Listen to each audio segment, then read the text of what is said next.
साथियों, केंद्र की नरेंद्र मोदी साहब की सरकार के सहयोग से जम्मू कश्मीर के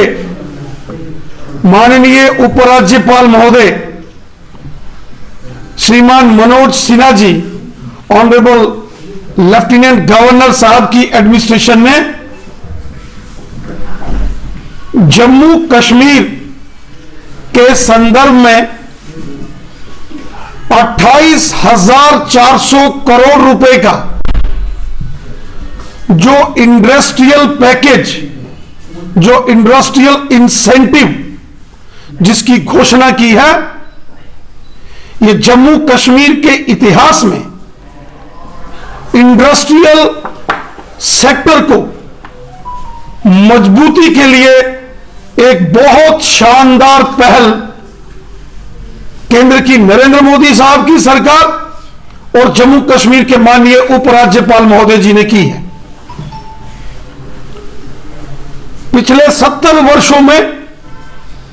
जम्मू कश्मीर के अंदर धारा 370 के चलते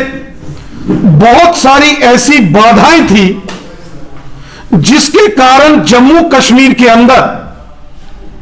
इंडस्ट्रियल डेवलपमेंट, इंडस्ट्रियल ग्रोथ सही ढंग से नहीं हो पाई। और आज के परिप्रेक्ष्य में, इस वर्तमान के बदले हुए हालात में केंद्र की नरेंद्र मोदी साहब के सहयोग से जम्मू कश्मीर के माननीय उपराज्यपाल महोदय जी ने जो जम्मू कश्मीर के इंडस्ट्रियल सेक्टर को मजबूती देने के लिए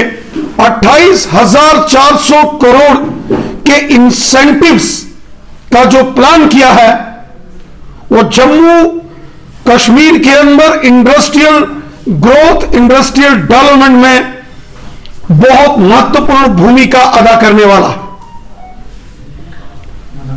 साथियों, हम जानते हैं कि इंडस्ट्रीज के डेवलपमेंट में दो अहम सेक्टर, मैन्युफैक्चरिंग सेक्टर और सर्विस सेक्टर, दोनों का बहुत बड़ा रोल होता है। इस जम्मू कश्मीर में नए इंडस्ट्रियल पैकेज में यहां ऑलरेडी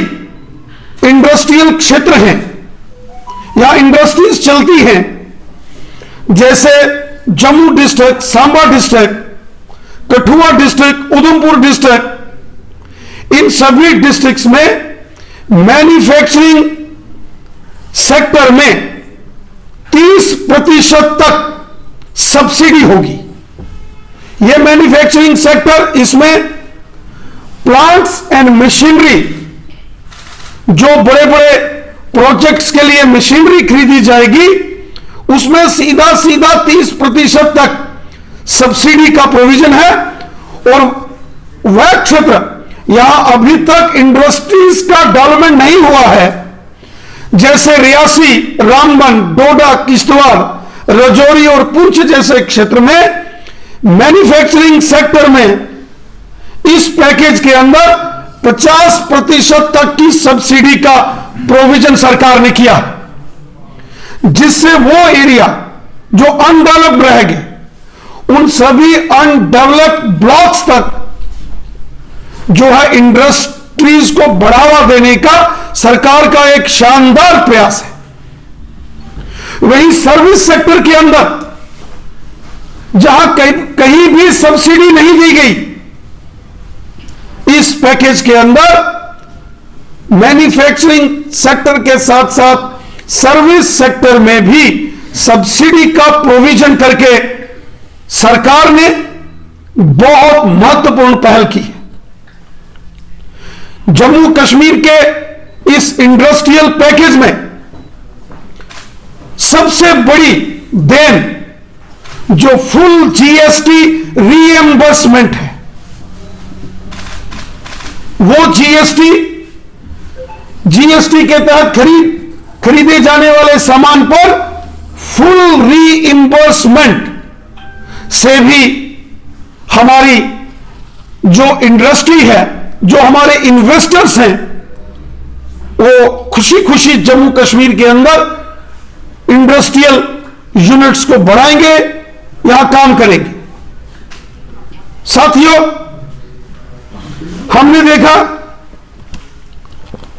कि हमारे जम्मू कश्मीर में कभी भी इंडस्ट्रीज की तरफ बहुत ध्यान नहीं दिया गया, लेकिन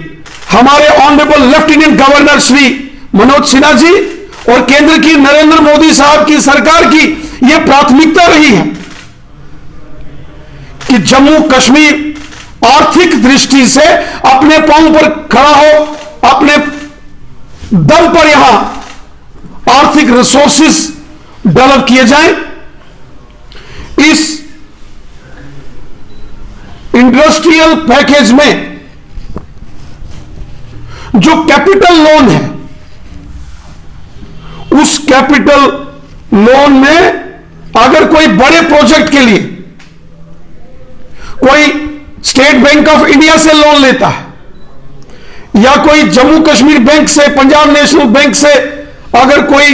इन्वेस्टर लोन लेता है, अगर उसका उस लोन का हिस्सा 10,